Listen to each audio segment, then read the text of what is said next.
चलिए बच्चों, आज हम लोग शुरू करने वाले हैं क्लास 12th का ऑब्जेक्टिव रिप्रोडक्शन इन ऑर्गेनिज्म। इसे हिंदी में जीवों में जनन कहा जाता है। आज से डेली हम लोग जो है objective, one liner, match the following, इस टाइप से हम लोग जो है क्या है डेली आप लोग को प्रोवाइड किया जाएगा। सबसे पहला क्वेश्चन जो है, the period from birth to the natural death of an organism is called.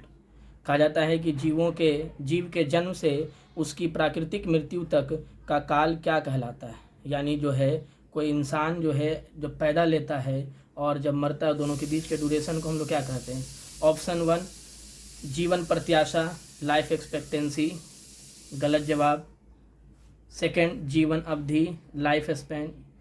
ठीक है, ये जो है आपका सही जवाब हो गया, ऑप्शन नंबर बी। ठीक है, सेकंड क्वेश्चन आते हैं, विच ऑर्गेनिज्म इज इमोर्टल। कहा जाता है कौन जो ऐसा ऑर्गेनिज्म है जो अमर है, यानी जो कभी मर नहीं सकता। पहला ऑप्शन एक कोशिकीय जीव, दूसरा ह्यूमन मानव, पौधा, या फिर सभी। तो हम लोग एनसीईआरटी में देखे हैं कि इसमें लिखा हुआ जो एक कोशिकीय जीव है उसकी प्राकृतिक मृत्यु नहीं होती है, यानी वो अमर होते हैं। तो इसमें ऑप्शन नंबर ए हो जाएगा सही जवाब। ठीक है, कहा जाता है life span does not depend on. फिर से एनसीईआरटी में ये लाइन आपको दिया हुआ है, इसी से मैंने उसे निकाला है। कहा जा रहा है कि जो जीवन काल किस पर निर्भर नहीं करता है। पहला ज्ञान पर, गलत जवाब। आकार पर, सही बात है, आकार पर जो है डिपेंड नहीं करता। जैसे एक चूहा है, उसका आकार अगर देख लीजिए, या फिर एक तोता है 140 साल का होता है उसका जीवन अवधि, जबकि हम लोग जो है एक हाथी को देखते हैं तो वो 60 से 90 साल का जीता है। जबकि आपको ये लगना चाहिए, सोचोगे कि बड़ा अगर कोई साइज़ में ऑर्गेनिज्म है तो वो ज़्यादा दिन तक जिएगा, ऐसा कोई बात नहीं है। एनसीईआरटी ने साफ साफ ये लाइन में लिखा है। अब यहाँ पर नेक्स्ट क्वेश्चन है, द टर्म ब्लैंक खाली स्थान is use to describe morphologically and genetically similar. कहा जाता है कौन सा शब्द इस्तेमाल किया गया है जिसमें जो डिस्क्राइब करता है कि आकार में और आनुवांशिक रूप से जो है एक समान होते हैं। तो इसके लिए हम लोग जो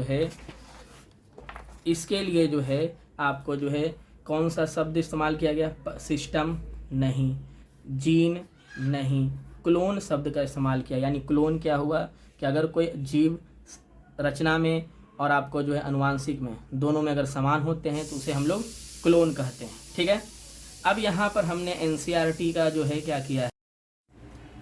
चलिए बच्चों, अब हम लोग जो है ऑर्गेनिज्म का जो है अप्रोक्सीमेट लाइफ स्पैन देखेंगे। उस समय थोड़ा सा वीडियो में जो है कट रहा था, इसीलिए हम सोचे फिर से बना लेते हैं। एलिफेंट का जो है आपको एवरेज लाइफ स्पैन जो लगभग है 60 से 90 साल तक जीता है। अगर हम रोज़ की बात करें तो रोज़ जो है 5 से 7 साल तक जो है प्लांट जो है जीवित रहता है। डॉग की अगर बात करें तो ये 20 से 30 साल तक जो है ज़िंदा रहता है। अगर हम बटरफ्लाई यानी तितली की बात करें, 1 से 2 वीक तक जो है ये ज़िंदा रहता है। अगर हम क्रो यानी कौवा की बात करें तो ये 15 साल तक जीता है। ठीक है ना। अगर हम बनाना ट्री की बात करें, बनाना ट्री का मतलब होता है क्या, ठीक है ना, जो केले का जो पौधा होता है, ये आपको जो है 25 साल तक जीता है। और अगर हम गाय की बात करें, काऊ की बात करें, तो ये 20 से 25 साल तक जीता है। क्रोकोडाइल की बात करें तो ये 60 साल तक ज़िंदा रहता है। हॉर्स की बात करें, ये भी 60 साल ज़िंदा रहता है। अगर हम फ्रूट फ्लाई फल मक्खी की बात करें तो ये 30 दिन तक लगभग ज़िंदा रहता है। तो यहाँ पर आप राइस प्लांट की बात करें तो ये 3 से 4 मंथ ज़िंदा रहता है। अगर हम टॉर्टॉइस की बात करें तो 100 से 150 साल। तो यहाँ पर आपको देखने की बात है कि जो पैरोट है वो 140 साल, एक छोटा सा पैरोट होता है साइज़ का। लेकिन अगर हाथी की बात करें तो साइज़ तो इसका काफ़ी ज़्यादा है, लेकिन फिर भी जो है ये आपको जो है साइज़ बड़ा होने के बावजूद ज़्यादा जिंदा नहीं रहता है। इसका मतलब ये है कि किसी का जीवन अवधि उसके जो है साइज़ पे निर्भर नहीं करता है। चलिए आइए, तो हम यहाँ पर जो है देखते हैं बनियान ट्री। तो बनियान ट्री की बात करें तो ये 200 साल तक जो है ज़िंदा रहता है। ये आपके एनसीईआरटी का जो है मैंने लिया हुआ है।